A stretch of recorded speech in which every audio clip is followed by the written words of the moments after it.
What's happening, YouTube? You're in the building with the Life Gain Avengers or current coaches. Me is that living legend, Larry. My brother, how you feeling the day after the country has been saved from autocracy? Man, I'll just say for all those people out there that were talking about Joe Biden is going to be bad for this, Joe Biden's going to be bad for that, just look at it like this. Joe Biden they call the race, they say he's president-elect, and what, like a day and a half later, the science proves out and shows that there's a vaccine with 90% plus efficacy rate on there. And or effective rate, and then you have the stock market that's just going just straight ham through the roof. I mean, it seems to me like the country and the world loves some Joe Biden. I think we just all need to just go ahead, embrace it, get on with it, and get this pandemic knocked down. Let the stock market come back so people can make that money. People can get back to work.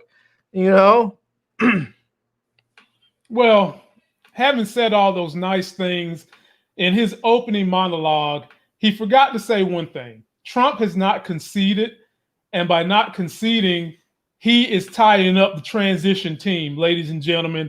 Another reason why no one should have voted for Trump if they really care about the country, but I think we've long established that people that are voting for Trump, they're not voting for the needs of the country. They're voting for their own personal needs, for cultism. By not conceding, he's got his transition person holding up funds that should be going to Joe Biden to build his transition team, to be getting cabinet members put in place. Just today, Trump fires a guy who was the head of the defense. And when I say this dude is a Republican, this dude is so red his underwear is red. He was a dean at Annapolis, or one of those military academies he went to. He served in the Gulf War. He's conservative. Every time he needed to be a conservative, he's been a conservative for everything. And Trump fires him today, leaving us naked to our people that want to destroy the country, which I've always told Larry, there's a hypothesis I have that in the lame duck session, Trump was going to do everything he could to make the start for Joe Biden worse, which could even be get us in some kind of crazy ass conflict or possibly a war. He's going to pardon everybody, including their mama, including child rape. He's going to pardon everybody. And I think we're seeing the inklings of basically a temper tantrum from a teenager.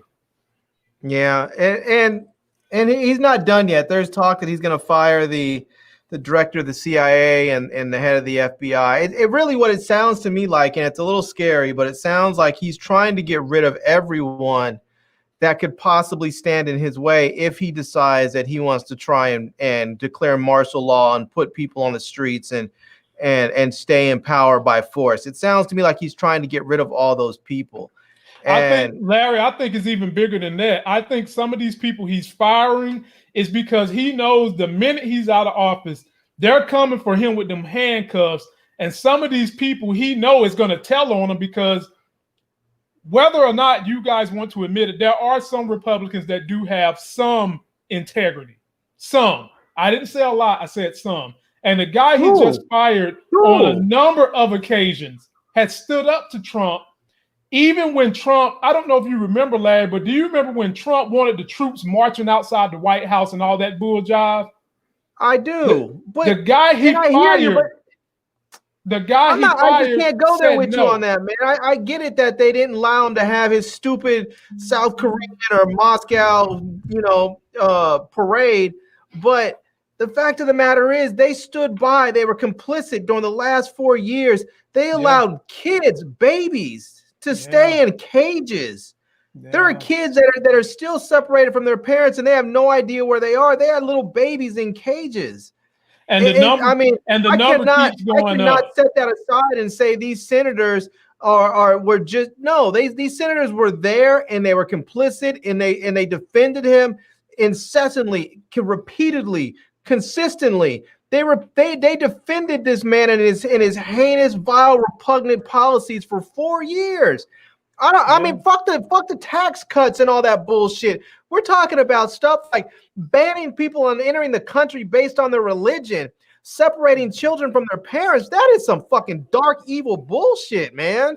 I'm not giving these Republicans a lick of slack on that. There is one Republican, that seemed like he had a half an ounce of integrity, and that's Mitt Romney. And he only had a half an ounce because he was still supporting Trump on a lot of that bullshit. Man, fuck them. Well, ladies and gentlemen, you guys know there's going to be a whole lot of politics going on in this episode. But before we get into it, Larry always gets the first number, so I'm going to let him pick the first number. Buzz, you get a number, and the numbers are 1 through 6. And my folk, Dwayne Phillips, gets a number 1 through 6, and we're going to shout you guys out. And before we do, we've got to play these videos because these gentlemen have super chatted, and they super chatted some good amounts of money. So this is a combined video super chat, and I'm going to give you this one because this is what Joe Biden is saying to Donald Trump. I'm going to try to do a little poetry for y'all. It's an original piece written by me, Fly Guy. And I want to dedicate this piece to all you players and all you ladies out there. The name of this piece is called My Bitch Better Have My Money. My bitch better have my money. Through rain, sleet, or snow. It was a Shakespeare. My hoe better have my money. I'm telling you, that boy's a genius. Tell it! Not half, not some, but all my cash. Because if she don't, I'm gonna put my foot dead in her ass. That's right, Donald Trump. Give that transition team their money. They trying to put together a task force to get this corona under control. They trying to get cabinet members back to doing what they're supposed to do. Better come up with that money. So, Larry, what number you taking? Buzz, be thinking about the number you want, 1 through 6. And my folk, let's see here. Dwayne Phillips, you get a number 2. Shouts out to our folk, Brandon, from Just My Opinion. But Larry, 1 through 6, what number you going with? Man, I'm gonna go with number 2. Because that's the place Donald Trump is in. Number 2, second place, which means you are not a winner. You are a loser. Well, it's funny Larry would go with number 2 because number 2 directly deals with Donald Trump. And it is the funniest he got his ass kicked memes that I have seen over the internet. You guys sit back and enjoy this 5 minutes of a victory lap at the expense of Donald J. Trump.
Oh my goodness.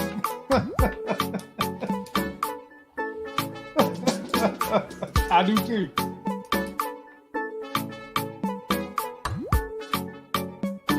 Damn. All of these states that we've won tonight. And then you take a look at the kind of margins that we've won them by.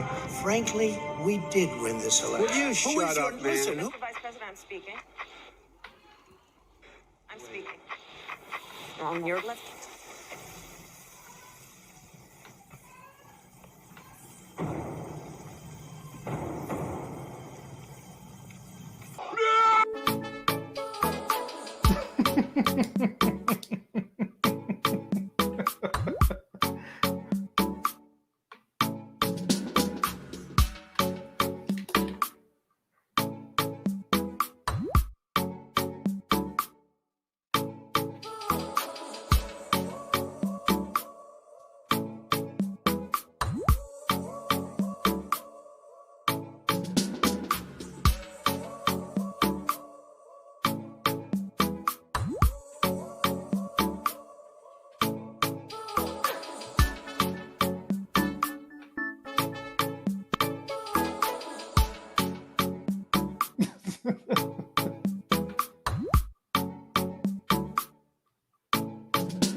Oh my goodness. Oh my goodness. No, he didn't. No, you didn't. No, you didn't, LeBron Biden. Larry and Buzz, y'all had to get a laugh off that. Which one of those was your favorite, Larry? Buzz, which one was your favorite? Everybody comment of all those memes. Which ones was your favorite? Larry, you first. I get a kick out of the one when I see where it says the All Lives Matter crowd's upset to see that all votes count.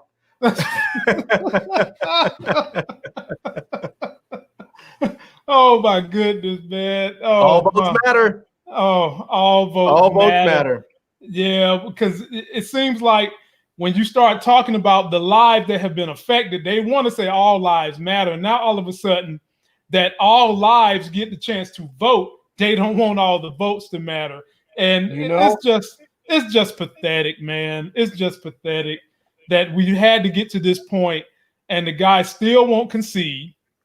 The race is over, and they still are stirring up baloney. Did you see Mitch McConnell give his little speech today as Joe Biden is talking about trying to unify us? Mitch McConnell is still using inflammatory remarks, terms related to the left, all this kind of stuff, when I'm hoping he is also on borrowed time too. And while we're talking about it, ladies and gentlemen, I was disappointed in Mitch McConnell today. You shouldn't be, because this is who he is. He's actually worse than Trump. And that's the thing. Yeah, he's worse than Trump by far. I was telling my wife, I get it. I shouldn't be surprised, and I'm not. But I was still disappointed because it was such a terrible display of. I mean, it's just terrible. I mean, this dude is a Senate Majority Leader, and he should be looking out for the best interests of the country. Instead, he seems like he's willing to just let it go up in a dumpster fire to preserve Donald Trump's, feelings. He's not preserving any sense. It's not. He's not preserving anything for Donald Trump. He's preserving his own ass, because those same extreme right wingers. And I love how they always want to talk about the extreme radical left, and Joe Biden is nowhere near that. Joe Biden probably, if you catch him on a bad day, his underwear might be red too. But he knows, Mitch McConnell knows, that those right wingers that are in the hinterlands love him, because they know he has been the inciter of evil. He hemmed up Barack Obama. He's helped Donald Trump, and now Donald Trump is going to be leaving. He becomes their new hero. But ladies and gentlemen, we still have an opportunity to get him up out of there. Go donate to these individuals in the special runoff election. The link to this guy's campaign website is right there. And the other runoff, this is John Ossoff. The other one is Raphael Warnock. His link is right there too. We have an opportunity to make Mitch McConnell the minority leader and not the majority. Go donate to those individuals and do it quick, because we need them. Georgia, Stacey Abrams, I love y'all. Get that vote back out there again. Let's do it. All right, Larry. Yeah. We're moving on to number 5, which was picked by my man D. Wayne, who super chatted with us, ladies and gentlemen. And number 5 today, I'm sad to say this, Larry, because we've lost a true legend. This one right here is all about Alex Trebek. He passed away. Some say he's the best game show host ever. I don't know if I want to go that far, but in any event, take a look at this. I've been around a long time. Here is the host of Jeopardy, Alex Trebek. For 35 years, Jeopardy host Alex Trebek graced our TV screen. 5 nights a week, fans were treated to pitch-perfect delivery. Oh, yeah. In 1988, pre-Fargo, she was Stella in A Streetcar Named Desire, don't you know? Witty banter. You are either adamant, and the singer is Adam Ant. Our writers were getting cute. What is you doing? What is you doing, baby? Is that what? Too live right now. What is you doing, baby? Well, I'm responding incorrectly. And trademark facial hair, or a lack thereof. Before hosting Jeopardy, the Canadian got his start back home during the 1960s. In what part of the world would you find a wombat? David Rycroft, Monarch Park. Australia. Australia's right for 5. After a string of hosting gigs on U.S. network TV. Thank you very much. Thank you, ladies and gentlemen. Hi, and welcome to Concentration. He ultimately took over at Jeopardy in 1984. He was actually the show's second host. His mainstay status was cemented when the Guinness Book of World Records awarded him the title of most game show episodes hosted by the same presenter in 2014. In the years since, that number climbed to over 8,000 episodes. But Trebek's legacy went beyond being the face of America's premier game show. His unmistakable monotone is in a ton of TV and movies. Sometimes in the background. Milky colored from glacial clay when entering Lake Geneva, this river is clear blue upon exiting. Jim? What is the Rhone? The Rhone, good for $1,000 or $500. And other times. Name Thomas was made famous in 1880 for this household invention. What is the fork split English muffin? That's absolutely right. Front and center. And even when he wasn't technically playing himself. And here's your host, Alex Trebek. It was still unmistakably him. Hello, everyone, and welcome once again to Riddle Quest. Are you ready out there? Ready! What is a torque wrench? You're absolutely right. And Dee Dee, you don't have to phrase it in the form of a question. Okay. Most of all, it was the moments poking fun at his man with all the answers persona on Saturday Night Live. You buzzed in. No, I didn't. Yes, you did. Yeah, well, that's your opinion. I hate my job. That solidified his standing in the pop culture zeitgeist. And so this was the final Jeopardy.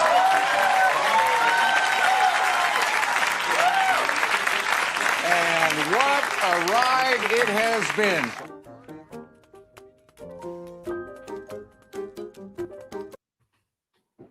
Larry, in the pantheon greats of game show hosts, because I didn't watch Jeopardy that much, and I didn't know that this man had a Guinness Book of World Records. I might have to concede that he is. I had contenders Pat Sajak, and my personal favorite that I grew up watching as a kid, Barb Barker on The Price is Right. Larry, would you say that Alex Trebek is the greatest game show host in history? Well, I mean, it just depends on, like you said, it depends on how you categorize or how you're defining greatest. If you're talking about someone who's done the most episodes, and sure, it seems like he has that on lock and probably won't have that record beat for, no, I don't think anybody will beat that record for many, many years, just because, I mean, shows today get on and get canceled real quick. But my personal favorite game show host growing up was Richard Dawson on Family Feud, because that dude was a pimp. That dude could be up there and make out with someone's wife right in front of him, and the dude would cheer and, and pat him on the back. You know, that dude was up there kissing babies, kissing little kids, kissing wives, kissing daughters, sisters, nieces, aunts, uncles. There, he was kissing everybody. Mm-hmm. That dude, and he was funny too. He was funny. So, okay. Well, having said that, Richard Dawson. Having said all those things, he's definitely at very least one or two, no matter what category you want to use, ladies and gentlemen. By all accounts of what I've read, he was a great dude off the stage too. He done a lot of charity work. He done a lot of giving of himself, not just paying financials. And so having said that, from what I've read, I will put him as one of the greatest to ever do it. And he will be missed by many who love the show called Jeopardy. Yeah. Yep. All right. Now we're moving on to my man Buzz. Buzz pick 703. Number 3. And number 3 is about when all the networks had said that Biden is the president-elect. And Kamala gave a very moving speech. And Biden, I was a little worried about him, Larry. Let me tell you why. Because his ass was sprinting out to the podium. I thought he was going to fall. I was worried he was going to be out of breath. But let's relive the excitement. He was doing the Biden shuffle. It's that little run he has. It's the Biden shuffle. It looked. I was telling my wife, it looked like he was trying to dance a little bit. What was he doing? The Cuban shuffle? What he was doing up there? Let's take a look and relive the pageantry from Saturday night when they named Biden the president-elect.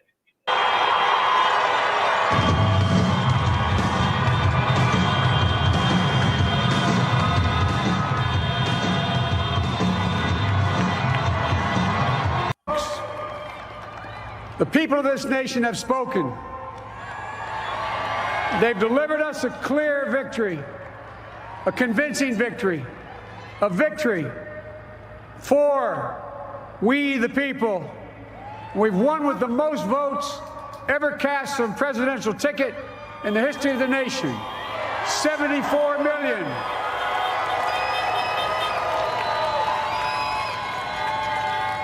What I must admit has surprised me.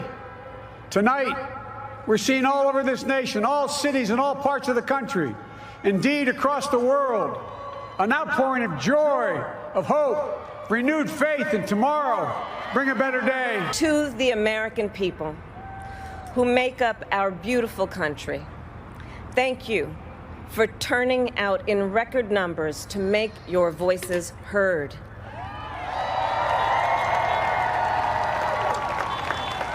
And I know times have been challenging, especially the last several months. The grief, sorrow, and pain, the worries and the struggles. But we have also witnessed your courage, your resilience, and the generosity of your spirit. Ladies and gentlemen, let me say this. Biden deserved to run out there because he has done something that is more impossible for a white man than any white man in history. Joe Biden is a part of history, not once, but twice. Yeah. He will go down in history as being the first white guy to be the vice president to the first black man ever in office. Then he will go down in history as being the same guy to then become president and have not only the first woman, but the first woman of minority descent, black, in the White House. So he deserved to come down there like he about to get a ring with the LA Lakers. He deserved for his run to look like the Cuban shuffle. He deserved to be able to come to the cookout and do the electric slide all kinds of wacky ways he wants to, whenever he wants to. Larry, how was you feeling? I saw you out on those streets celebrating what happened. How do you feel about Joe Biden and this Kamala Harris team up? And there she is standing next to all the white dudes before her that have been vice president. Yeah, man, I'm happy to see him out there. It is interesting that he is a part of history like that, as far as being the vice president to the first black president, and then being the president to the first black vice president. So he's definitely gonna have his place in the history books. So it's it's gonna be interesting to see how this term plays out, though, because there's a lot of stuff that's going down, and I'm proud of him. I'm proud of the Democratic voters. I can't say that I'm proud of the nation as a whole, because in large part, this election was a referendum on racism and bigotry and sexism and xenophobia. And what we said as America is half of the country is okay with it. Yeah. And so I will say that I'm proud of the Democrats for getting the vote out. I'm proud of people showing up and going to the polls and mailing in their ballots and going in early. I'm proud of all that. I'm proud of all the efforts that people made, big and small, just from people like you and I telling people to vote to people out there canvassing in the streets, people making the endless phone calls that would get on your nerves, to people sending the endless text messages and voicemails and everything else that got on your nerves. But all of that constantly reminding you how important it is for you to get out and cast your vote. So I'm proud of the Democrats for doing that. It's on the other hand, though, it's still very sad that you have a complete racist, bigot, sexist, everything else on the other side, and so many Americans support that. And I hear Joe Biden talking about unity, and we need to get together. And I guess I'm at a place where I'm just sort of like, if they're gonna have to come to us, it can't be anymore this we go to them and try and appease them and make them happy. Nah, if you want to get down, you went out there, showed your ass, you rolled in the mud, you got dirty. You want to come back in the house, then take a shower, get clean, and then you can come in. Mm-hmm. But you don't get to come in here with all that Trump stink on you. Mm-hmm. You want to come in the house, you're welcome to come in the house. But you have to get clean first. And we're so tired of hearing that it was a referendum on the left because people are so afraid of far lefty socialism. Larry, we talked about this Friday. How the hell is people afraid of that when the people who voted against Trump are afraid of racism, run amok? They are afraid of bigotry, run amok. They are afraid of lies that have been ran amok. And they are afraid of people who are extremists. And there is nobody in the left's camp who is as far left as Donald Trump is to the right. Even to this moment, ladies and gentlemen, you still got people hamming it up for this guy when he knows that funding is supposed to be put in place for the transition team. He won't concede and let this guy do the transition money so that Biden can put things in place. His ass is out there golfing when Biden becomes the president-elect. Do you think he's called Biden to say, congratulations, come meet me so I can give you the plan? No, because he ain't got a plan.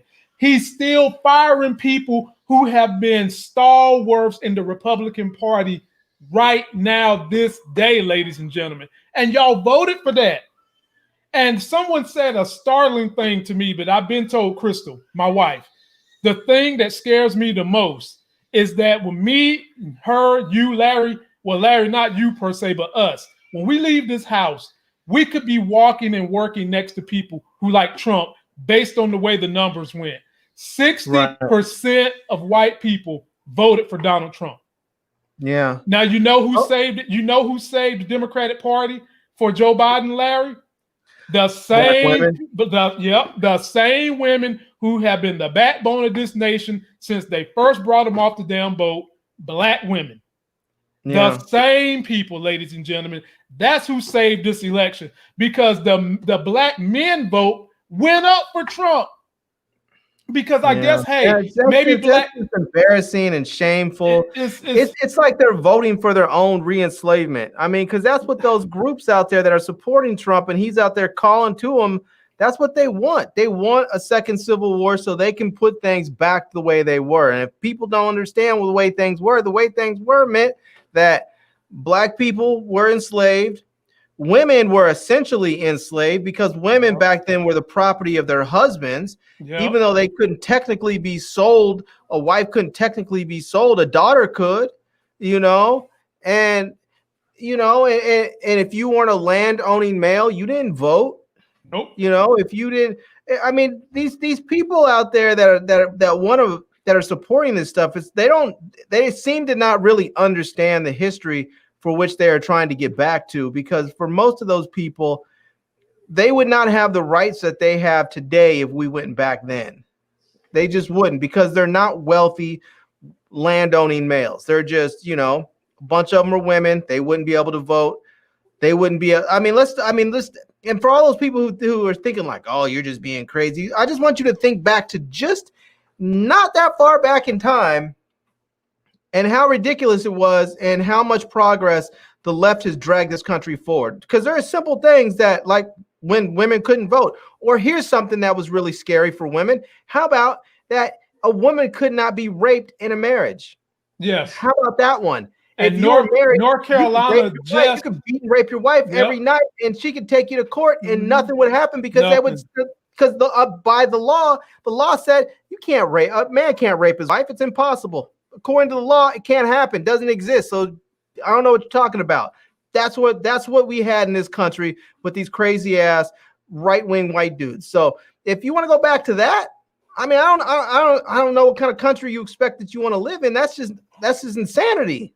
Well, I complained about that with women, especially white women, in the last election. I complained about that. So you want this, what they call a toxic masculinity. You want a man whistling at you, grabbing up your skirt and all that shit that Donald Trump stands for. What did he say? Grab him by the pussy.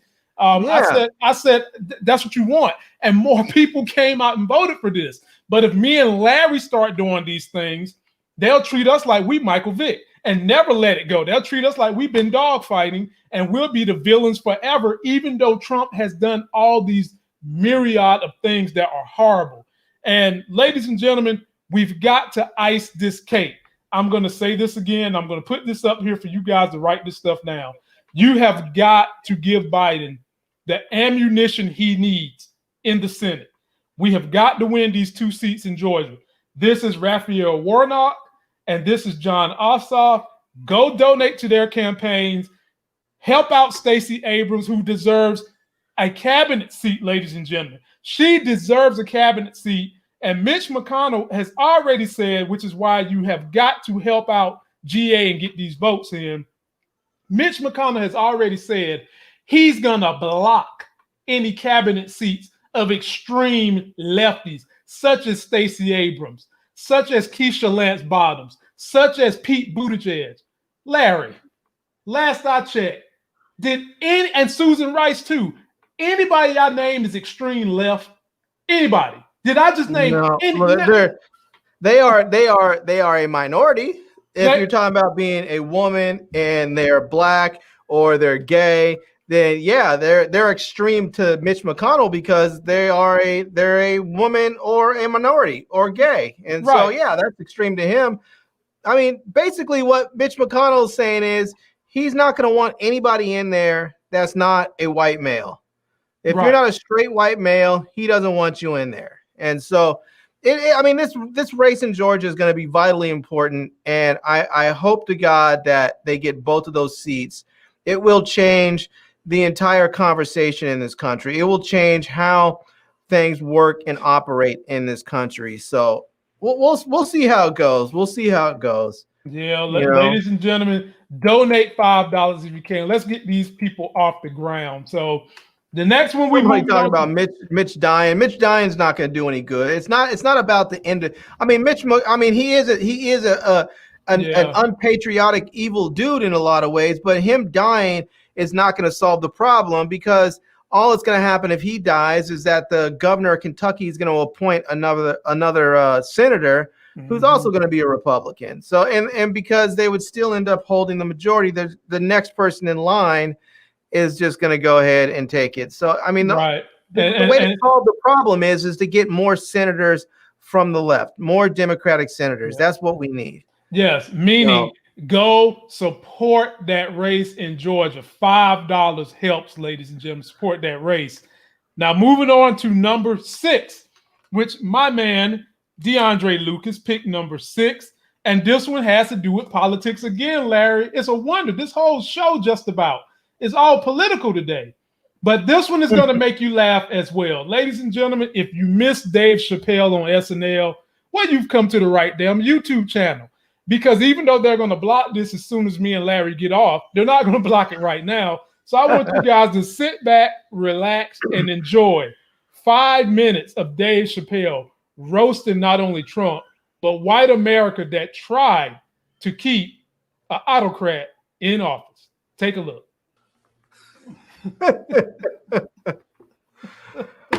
Oh, man. Larry. They say the best jokes have truth in them. And the two best comedians from the black community that are able to articulate politics into their skits, I would definitely have to say is Dave Chappelle and Cat Williams. Do you think that a lot of what Dave Chappelle said on SNL was true? Because I do. I mean, damn, it was almost all factually accurate. Yeah, I mean, Dave Chappelle has such an extreme gift for it. He's so funny at stand-up, and because he's one of those comedians that he's gotten so big, and unlike some other comedians where they get big and they start making movies and they never come back to stand-up, he's always done it. He continues to do it, and it shows because he just keeps getting better and better and better, and he's so smart, and he weaves in all the current events that are happening of today. And yeah, I mean, it's just It's like you said, he can't tell the truth unless it has a punchline. But at the same time, he's telling the truth, and these people are up there laughing, and they probably don't realize it, if they ever do, until much later when they go home and try and tell that joke again, and they're like, oh shit, wait a minute. You know? He just planted some knowledge in my head, and I wasn't even aware. You know? So I mean, I like Dave Chappelle's stand-up. I mean, I enjoy it. I haven't seen the whole SNL episode yet. I'm gonna go and watch it probably tonight and check it out. So, yeah, definitely check that out, man. It's funny, a lot of truth in it. Dave Chappelle is the man, and he just broke it down, man. He really broke it down. And so, moving on to number 4 was my guy, Raider Guy. He picked number 4. And number 4 deals with stocks, ladies and gentlemen. As my man Larry said at the very beginning of this thing, it's a lot of opportunities in the stock market right now, a whole lot of opportunities. And we've heard of a few opportunities today, but we're going to talk about a growth stock that you guys should probably put in your portfolio. And then we're going to follow up with some coronavirus stocks that you should be taking a look at. Let's talk about some growth stocks. This growth stock, you gotta check it out. It's Farfetch. Ticker name is FTCH. There's a lot of growth stocks out there. This is e-commerce, and I feel like there is a ton of potential for the overall company to go up. If you guys don't know what Farfetch is, though I'm pretty sure a lot of you guys do know, it's pretty much a luxury goods seller. I mean, if you go on Farfetch.com right now, you're probably not going to be finding anything cheap. They usually sell very expensive designer stuff. I mean, if you guys have $1,000 to blow on some luxury clothing, you might as well blow it on Farfetch. They have a huge variety of different stuff. I mean, look at this Gucci shirt. It's $550. That's pretty absurd. That's literally my monthly rent in my apartment. And you also have like this Givenchy shirt, which, not gonna lie, looks kind of cool, which is nearly $1,000. But of course, Farfetch, once again, they sell luxury items, leather goods, shirts, sweaters, and they're really popular among the younger generation, especially if you're a hype beast. You're probably always on Farfetch trying to find the next cool thing. And Farfetch stock in the past week, it's been doing extremely well. In the past month, it's up 30%, whereas the rest of the NASDAQ is going down.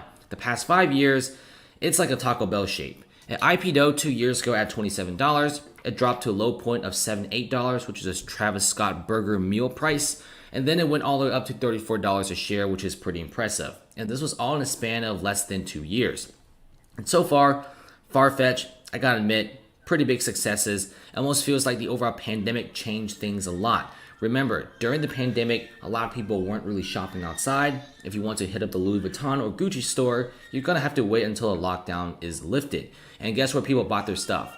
You probably don't want to buy your luxury goods from eBay or Amazon. You want to buy it from somewhere that you know that's going to be authentic, which is Farfetch. This is why their sales recently have been going up. Even though the economy isn't really doing so well, luxury goods sales are still going up. The thing is, there's a lot of e-commerce sites out there that sell everyday products. You got Walmart, Amazon, Best Buy. They all sell the same things, kind of. Electronics, everyday products. But how many of these guys officially sell designer clothing?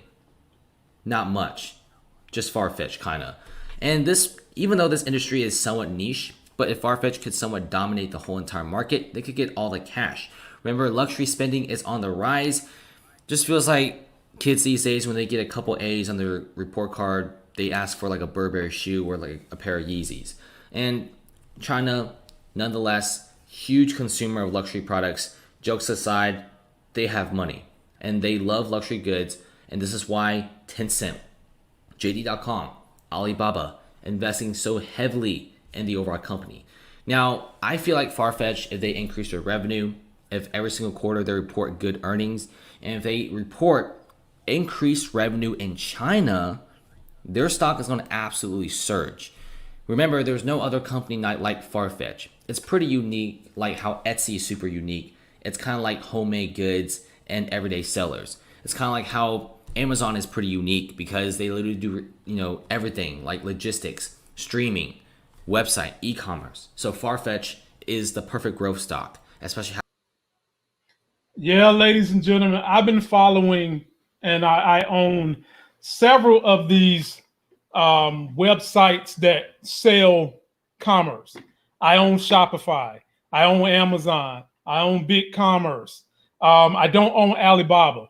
But let me tell you what the trend is with these stocks. 100% gains. I mean, just running the scoreboard up. All of them. All of them. And this one is a great value because it hasn't taken that run up that the rest of them have taken. And I will highly encourage you guys to get some. And if you're interested in Corona stocks, today, Pfizer announced that in the third round of their trial, they received a 90% effective rate in their vaccine. How big is that, ladies and gentlemen?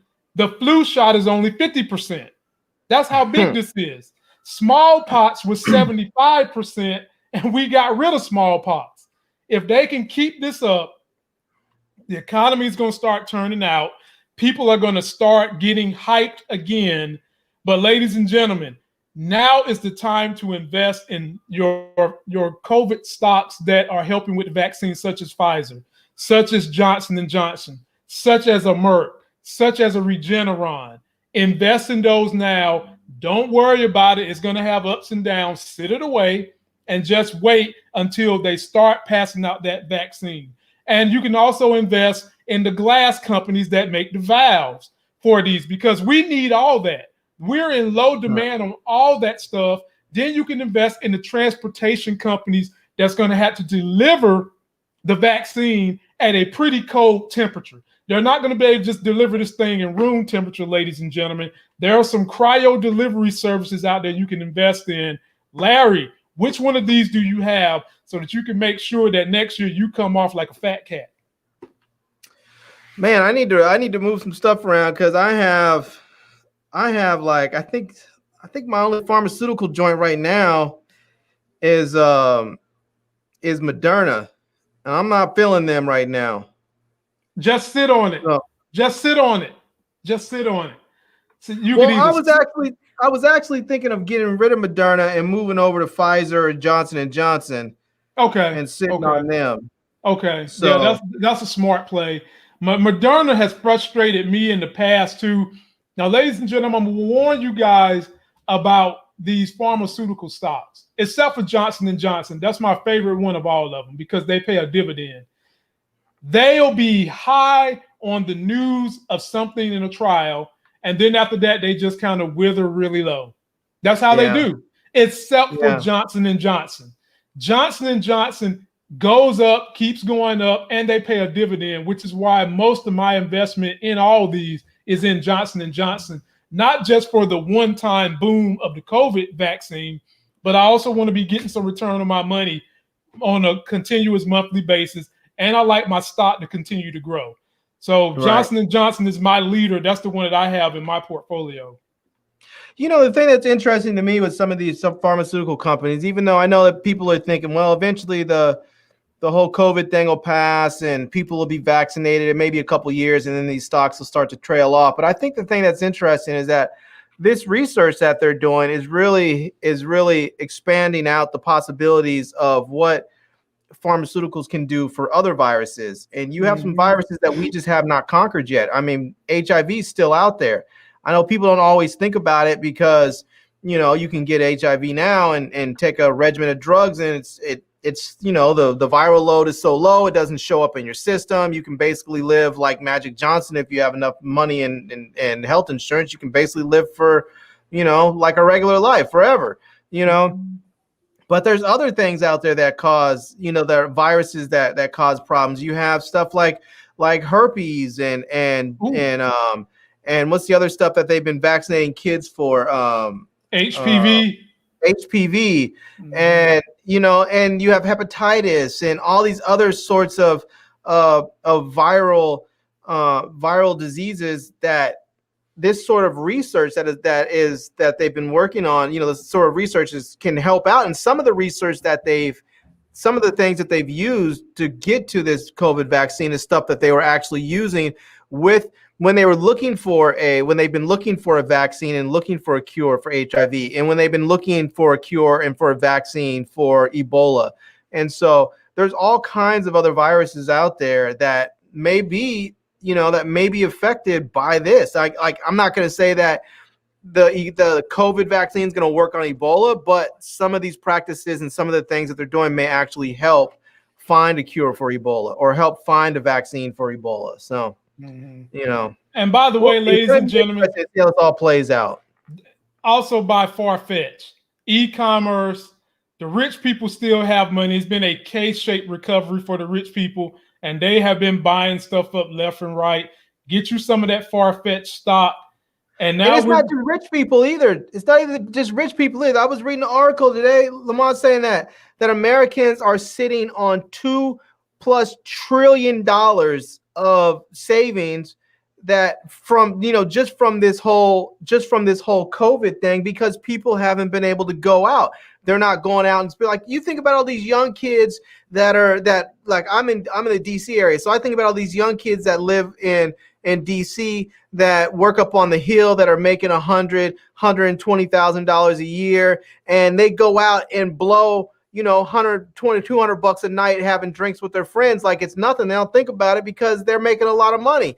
Well, they can't do that anymore. They're not buying clothes. They're not out there buying drinks. They're not buying They're not going out to restaurants. They're going on freaking video dates instead of taking people out on regular dates. So there's a lot of money being saved, and eventually people are going to come off of it. They're going to spend. Get you some far-fetched, ladies and gentlemen. That brings us to our last number, which was number 1. And if somebody would have picked number 1, you would have had the power one.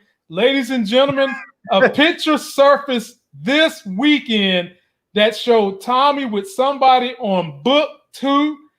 And we're going to discuss whether it's smoke and mirrors or something about to go down. Uh-oh. Let's Did take he smash Professor Megrams? Man.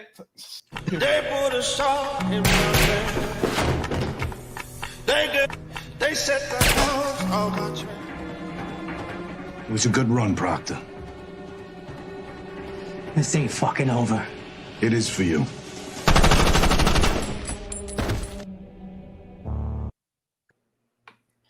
Ladies and gentlemen, this picture was released on social media this weekend, and the question is, what are they trying to say? Are they trying to say Tommy's coming on the very next episode? I doubt it. Are they saying that when Tommy does come, he's going to link up with Kane? I seriously doubt that too. I don't even know how you would weave that into the story other than somehow or another with the dissension that Kane has toward Tariq, because it seems like his mother is siding with Tariq. Maybe he'll be wanting to get the inside scoop from Tommy. Larry, what do you think they mean by showing this picture of Tommy and Kane? I have a couple of things that I'm speculating on. And it better not involve Professor Carey. Not nail one of them. Not a one. I don't want to hear it. Well, we already know that he's going to smash, so that's not really a big secret. One, I want to know where I can get that leather hoodie he's rocking. I like that. So, but I think what's going to happen is that Tariq's going to be able to just run amok because they're all up in Tariq's grill. They're trying to get him, but then Biden's going to get sworn in. Trump's going to be out, and immediately they're going to pull Sachs off the case of Tariq, and they're going to put him on the case to go get Donald Trump and try and lock him up. So Tariq's going to have free reign to run amok and do whatever he wants to do. So there we go. I'm blending it on in. Ladies and gentlemen, when you want a real analysis on power, why do I keep asking Larry? Because if you ain't talking about Ramona put it on you, He has nothing to offer in the conversation no more. The only thing he offers is lock and keys to just, dig the key in my head over Professor Meagle. That's all he has to offer. Well, we already know what happened to Ramona. Ramona's living in California right now in Tommy's beach house. I think she's like 5 months pregnant right now. She's just waiting it out till she has her baby because, they got together at the funeral and they commiserated, and then, that's how that happened. So, I'm okay with that. I'm all right with that. It looks like they're gonna bring him on in though. Yeah, Tommy's definitely gonna show up this season. It's just a matter of what episode. I still contend episode 9. Some people are saying he's gonna come on episode 6. I don't see that. But with Sax, with them continuing so much of what happened on the first Power, I don't see how they can't bring Tommy at least in for questioning. They're gonna have to bring him in. If not, what would be the other reason that they would have for Tommy to even come back to New York other than maybe his mother? Yeah, I agree. I think that it's probably going to be like if it's a 10 episode season, it's going to be like episode 9 they bring him in, because they'll bring him in one episode or 2 episodes before it's over. One, they can just bring him in where everybody can be like, whoa, they can have him in the story, and then the last episode, episode 10, it'll be a finale for Tariq and them, but it's also going to be a lead-in to Tommy's show. Mm-hmm. And so I can see them bringing him in for episode 9 and then 10, and then we'll probably, I don't know, maybe a couple weeks we'll get a break before they roll right. I don't even think they should do that. They should probably go like the next week and roll right into his show. So well, we know that's not going to happen. But I agree with you. They should do something like that. But Raising Kanan, I think, is going to be the next one that they drop. And I really wish that they would decide to pick production back up with Governor Tate's story. But I think, Larry, they have completely scrapped that one. And I'm a little upset because I thought that one had the greatest potential, but it is what it is. I'll tell you, man, this is kind of how I feel about it. I mean, I kind of wanted to see that because I thought it could be a good story. I felt like that would have been a better story if they had left, James alive, because then I think they would have had that rivalry going back and forth with those two, which I think would have been good. But I'll be honest with you, just with everything that's happening in the country, I'm okay with not having a political show. I'm okay with not having a show without a political theme to it. I'm okay with just some good old-fashioned shoot 'em up, cops and robbers, good guys, bad guys stuff, and going and having just a boring-ass president and literally where you turn on TV and they talk about politics for 15 minutes during the hour and then you move on to something else. I'm ready for that. Okay. I don't need any extra politics in my life. Just let's move past it. Well, ladies and gentlemen, we're about to end on politics. Go donate to this brother's campaign in Georgia. That's Raphael Warnock. Go donate. That's his website. And go donate to John Ossoff. His website is electjohn.com. And me and Larry, instead of giving you guys an outro tonight, since so many of you really, really adored and love the best Trump getting his ass kicked memes, me and Larry are going to say goodbye to you all by letting that play. And when it's done, we'll see you guys on Wednesday. Stay tuned. We probably are going to have Nita the Diva on the show Friday. Larry has been real. We'll send everybody out of here on the best Trump has been defeated memes we can find on the web.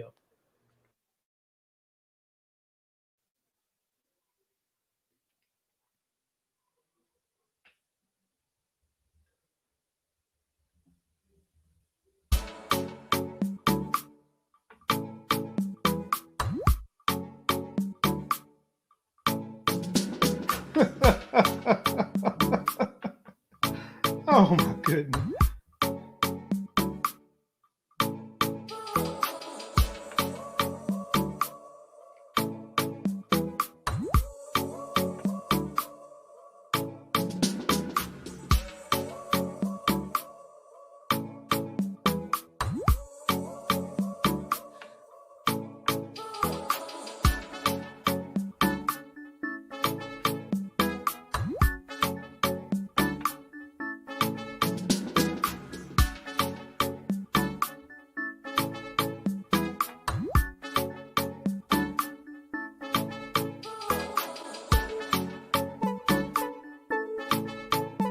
All